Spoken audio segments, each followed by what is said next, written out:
Fernando Alonso's return to F1 after a 3-year hiatus was met with great expectation and excitement. The two-time Drivers' Champion will have been expecting a lot as well, but the Alpine team have not delivered what he wanted. A podium finish at Qatar in 2021 will be the only highlight for the legendary Spaniard as he gets ready to begin the next stage of his career at Aston Martin. As his time at Alpine has wound down, he's been incredibly vocal about the quality of the Alpine car, and Otmar Szafnauer has finally got fed up with it. Want to know how Otmar has hit back at Alonso? Then stick around for the rest of the video. Fernando Alonso bemoaned yet another reliability problem as his time with Alpine drew to a disappointing close in the Abu Dhabi Grand Prix.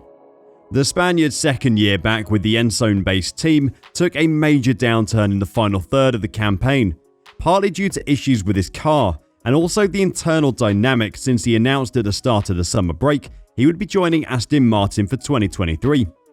The first retiree from the season's finale at Yas Marina, Alonso coasted into the pits under instruction from the team on lap 28 for his fourth retirement in the last 7 races.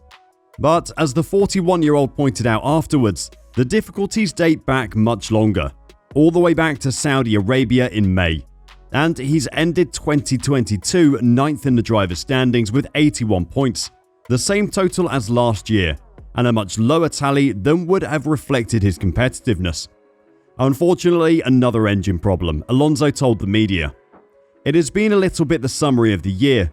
Unfortunately, in car 14, always these things happen, so one more. I'm happy that the season has finished. There are facts that this year they have been against us a little bit in car 14, 6 DNFs. But also others that didn't count as a DNF, but they were DNF, like Australia, a qualifying problem. The sprint in Austria I didn't even start, and things like that. Part of the frustration for Alonso will be that he lost to his teammate Esteban Ocon, whom he beat in 2021, despite the young Frenchman picking up a race win. Throughout the season, he has consistently said that it is him with the reliability problems and not Esteban, insinuating that the team were hampering him to help Ocon. While incredibly unlikely to be true, Esteban's 2 retirements for the season is shockingly low compared to Alonso's claim of 10. At what point does bad luck turn into something more? It must be around that point, right?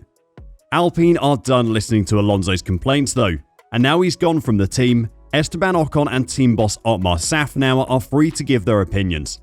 Unsurprisingly, they don't agree with Fernando's assessment of the season. Alright, let's first take a look at what Otmar has to say about Alonso's accusations.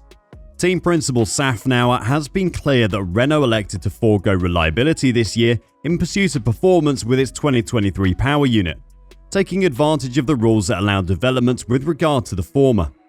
It is the exact same thing that Ferrari have done with their new engine, which is why they suffered from a large number of retirements this season.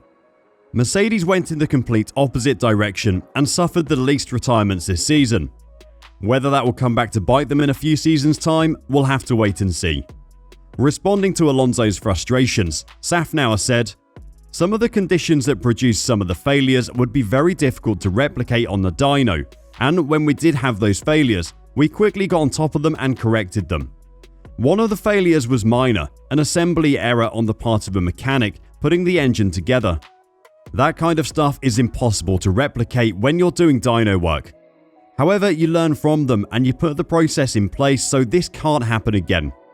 It's exactly what we've been doing this year. Alpine will have to learn from those mistakes if they want to secure 4th place in the Constructors' Championship again next year. If Daniel Ricciardo had picked up even half as many points as Lando Norris did, McLaren would have easily beaten Alpine to 4th place. Alpine won't want Pierre Gasly's time at the team to start on a negative note either, especially considering his history with Esteban Ocon. Speaking of Ocon, he has also spoken about Alonso's complaints towards the team. He expressed some sadness over the way his spell alongside Fernando Alonso at Alpine came to an end, with tensions flaring between the pair via some wheel-to-wheel battling at the recent Sao Paulo Grand Prix. After some close calls earlier in the season, the Alpine cars clashed twice on the opening lap of the sprint at Interlagos, initially rubbing bodywork before Alonso ran into the back of Ocon's car on the pit straight. the stewards handing the Spaniard a 5-second penalty for the latter incident.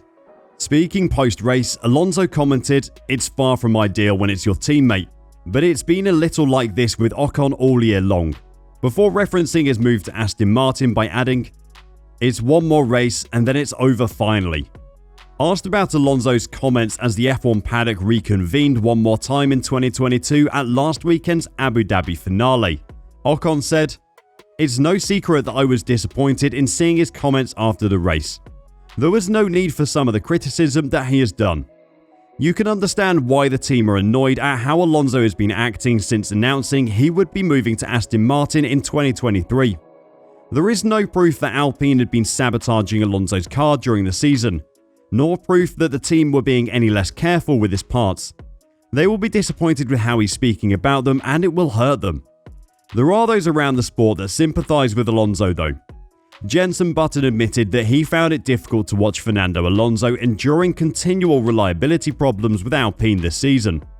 Button and Alonso were teammates at McLaren in 2015 and 2016 before the Britain's retirement. The 2009 world champion said he found it hard to see the pain his former colleague was experiencing as he strives to add more positive results to his resume in the autumn of an F1 career that began in 2001, which was Button's second season on the grid.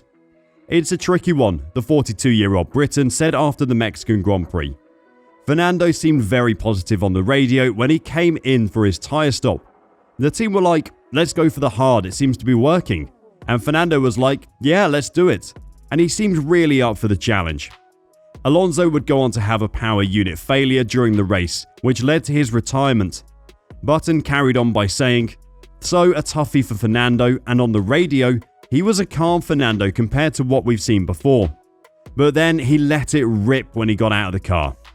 Button feels that reliability troubles are particularly excruciating for a driver who's still showing as much passion for the sport as when he won his 2 world championships in 2005 and 2006. "It's tough to see from a driver of his caliber having all these issues when he's still driving at his best at 41 years old," added Button. Questions can be asked about Alonso's attitude towards the end of the season. Yes, he is a 2-time champion. Yes, he is the most experienced F1 driver ever. But his attitude hasn't helped the team or himself in any way.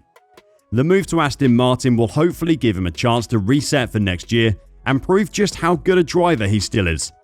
What's your opinion on Alonso's criticism of his team in the second half of the season?